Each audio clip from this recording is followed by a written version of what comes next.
Latest research by the Water Research Commission, the majority of South Africans are happy to drink tap water. However, 50% of the respondents still do not trust the municipality's supplied water. Some of them have indicated that they would rather boil it before drinking it. Head of Waste, Water and Sanitation Futures at the Water Research Commission, Bhagwan, joins us now for more on this. Thank you very much, sir, for your time this afternoon. What has your survey found? So what we found is that we've been tracking what we call the barometer study or the perception study to kind of determine people's perception on the level of water services they are getting. And we use the kind of syndicate survey of randomly picking diverse populations and asking them the questions to say how do they feel about their levels of services. And we, for the first time this year, in this last survey, we included a rural component. Now what we see, and it's interesting, is that people are generally very satisfied with the levels of water supply and water services. The kind of assurances that the municipalities offer. But we have to say that with a clarity in that a lot of urban metro dwellers, etc., enjoy this privilege because they have very good water boards and water utilities that are providing very good and high levels of assurance of water quality and services. But there's a direct opposite in rural areas and rural small towns, etc., where that satisfaction is much lower. And over the periods that we've been doing this monitoring from 2015 to 2022, we're starting to see a decline in that satisfaction, and it's quite obvious that it mirrors the kind of decline and the challenges we've been having with the provision of water supply and sanitation, wastewater, generally in the country. And this was confirmed, recently, or a few days back, by the department when it launched its blue drop and green drop reports. It's not a very pretty picture, but, it says that we have an opportunity to turn this around. Let's speak about that opportunity to turn it around. How? So, the important thing is that the infrastructure is there. It's in the assessment, if you look at the data, the very, very voluminous reports, government has spent a lot of money over the years to close the gap. So the infrastructure is in place.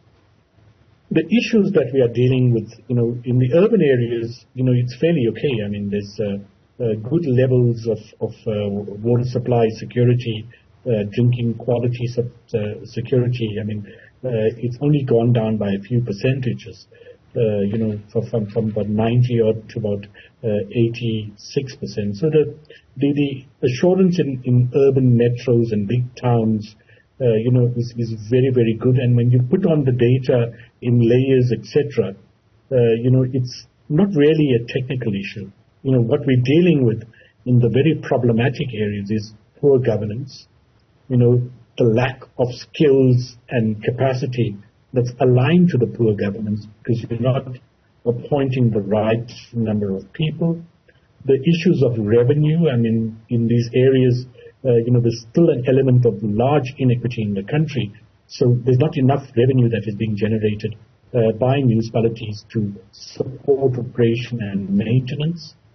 And, there's a general neglect and there's no accountability and no punitive measures that are imposed on many of these, water services authorities that are failing, to comply with a national standard that is legally binding. You speak by and large to human behavior. How do you change that? It's been 30 years. Yeah, well, that's the thing is that, we also from our study on the perception study asked the question to people, how do they relate the blue drop and the green drop to their satisfaction? And I think we haven't yet, from what we've seen from the answers, people have not absorbed the importance and the relevance of the blue drop and the green drop. And of course, there's been a huge gap, since we last did it in 2015. And that could have attributed to people not having significant information and awareness around what was happening. But I think there's an element of behavior that needs to change, and people need to start recognizing and realizing that the blue drop, the green drop system is a national process that is, bringing in elements around getting people to understand challenges, understand assurance, what is happening in their own communities, in their own jurisdiction, in terms of service delivery, in terms of quality of water, etc. And this becomes the kind of new barometer and reflection on building that confidence. So I think that behavior change also needs to move in the direction that, this is just not a national government issue or a municipal issue. It's everyone's problem.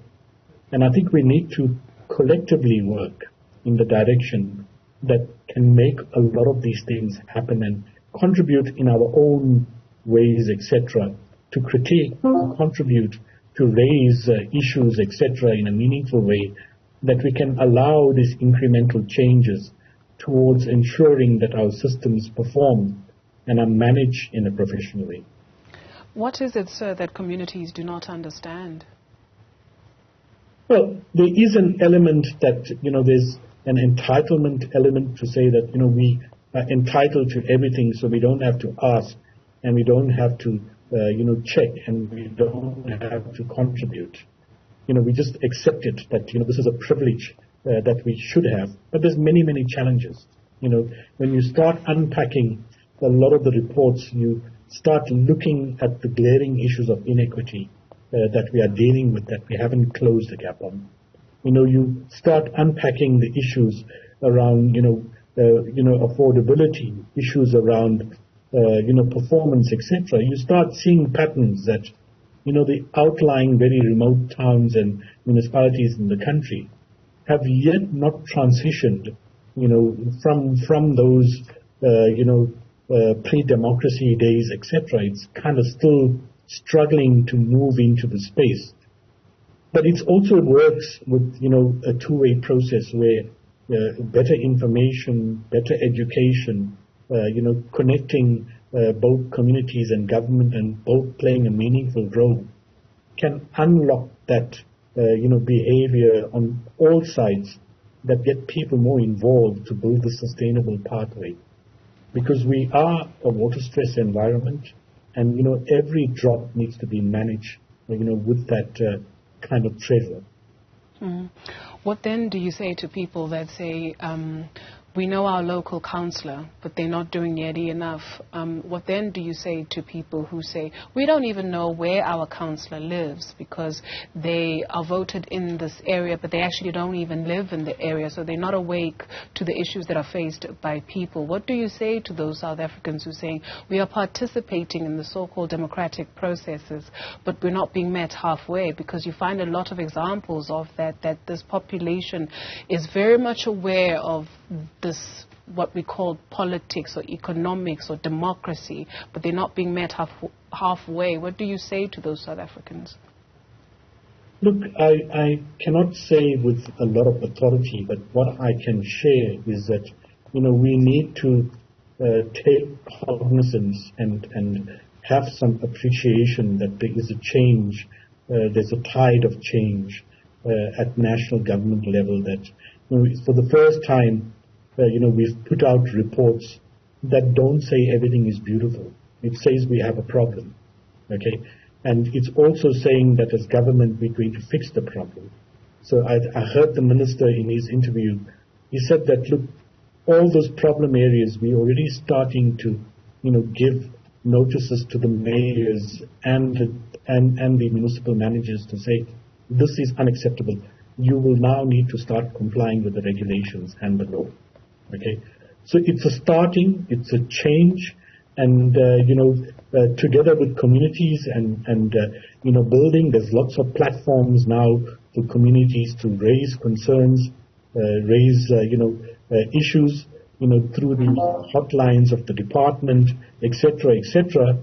And I think the game is changing.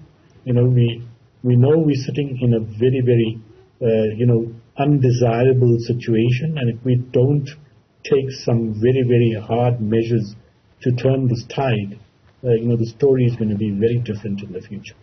J. Bhagwan is Head of Wastewater and Sanitation Futures at the Water Research Commission. Thank you very much, sir, for your time this afternoon.